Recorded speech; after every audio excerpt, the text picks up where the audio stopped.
नमस्कार दोस्तों, आपका स्वागत है हमारे यूट्यूब चैनल यूपीएससी स्टूडेंट में।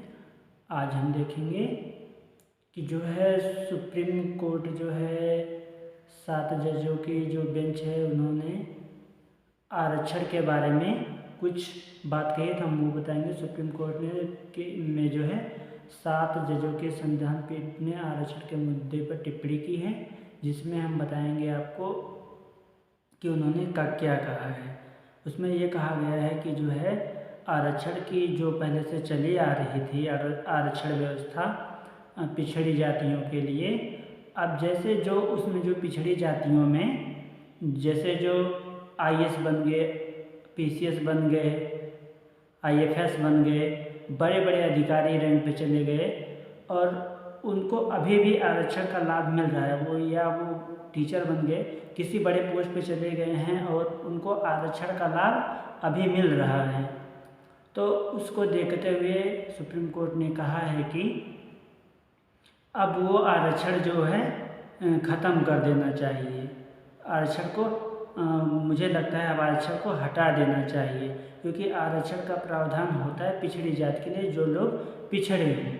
तो अगर अब वो जो है नौकरी, पेशेवर नौकरी से वो जो है अच्छा इनकम करने लगे हैं और उनकी जो है कमाई आने लगी है, अब वो आर्थिक तौर पे वो मजबूत हो गए हैं, तो ऐसे में आरक्षण ख़त्म कर देना चाहिए। आपका इस पे क्या कमेंट है, आपकी इस पे क्या राय है, आप हमें कमेंट सेक्शन में बता सकते हैं। तो चलिए देखते हैं सुप्रीम कोर्ट ने क्या कहा है।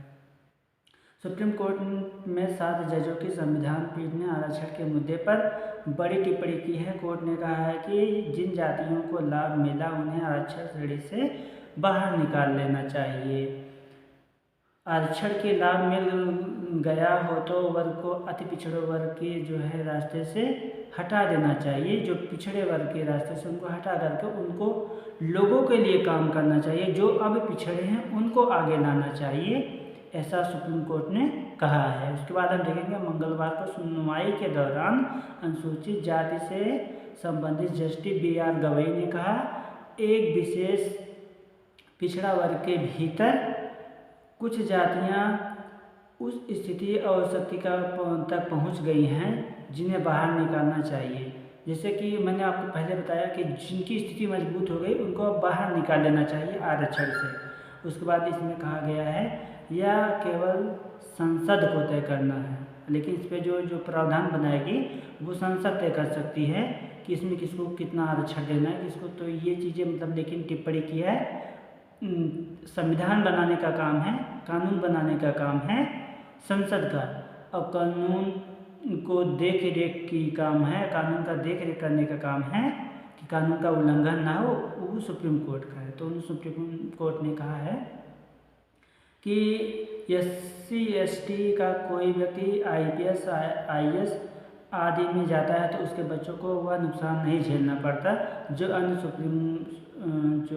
अन्य SC समुदायों के बच्चों को व्यक्तियों को भुगतना पड़ता है। जैसे जो व्यक्ति अधिकारी बन गया, अब उसके लड़के को थोड़ी सब कुछ भुगतना पड़ेगा। जब जैसे कोई SC ST का बच्चा है, वो गरीब फैमिली से है, तो उसको सब कुछ देखना पड़ता है। लेकिन अब उसका अगर SC ST समुदाय या पिछड़े वर्ग से ही कोई व्यक्ति है, उसका लड़का अगर वो अधिकारी है और उसका लड़का जो है, तो उसके लड़के को वो सब चीज़ें भुगतना नहीं पड़ेगा, क्योंकि उनके पास ऑलरेडी पैसा है और अच्छा कोचिंग, अच्छे संस्थान में उनका एडमिशन हो जाएगा, अच्छे से पढ़ाई कर सकेंगे। तो उनको जो है सुप्रीम कोर्ट का कहना है कि उनको आरक्षण से सूची से बाहर कर देना चाहिए। आगे जो है इसमें सुप्रीम कोर्ट ने कहा कि जस्टिस विक्रमनाथ जी ने इस पर टिप्पणी किया। जो जस्टिस विक्रम 7 बेंचों की सुनवाई में जो है, इसमें जो है जो दूसरे न्यायाधीश वो बोल रहे हैं, एक विशेष वर्ग में कुछ उपजातियों ने बेहतर प्रदर्शन किया है, वह उस श्रेणी में आगे भी हैं, तो उन्हें आरक्षण से बाहर निकालकर जनरल कैटेगरी के मुकाबला करना चाहिए। आरक्षण का लाभ सिर्फ उन्हें मिलना चाहिए जो पिछड़ों में भी अभी पिछड़े हैं। जब एक बार आरक्षण का लाभ मिल चुका है तो उन्हें इससे बाहर निकालना चाहिए। सुप्रीम कोर्ट के 7 जजों की संविधान की पीठ SC और ST श्रेणियों में भीतर वर्गीकरण को वैधता पर सुनवाई कर रही है। और ऐसी वीडियो देखने के लिए जो है आप हमारे चैनल को सब्सक्राइब कर सकते हैं और बेल आइकन को प्रेस कर दिए ताकि आपको आने वाला वीडियो मिल सके। धन्यवाद। आपको ये वीडियो कैसा लगा आप कमेंट सेक्शन में बता सकते हैं। जय हिंद।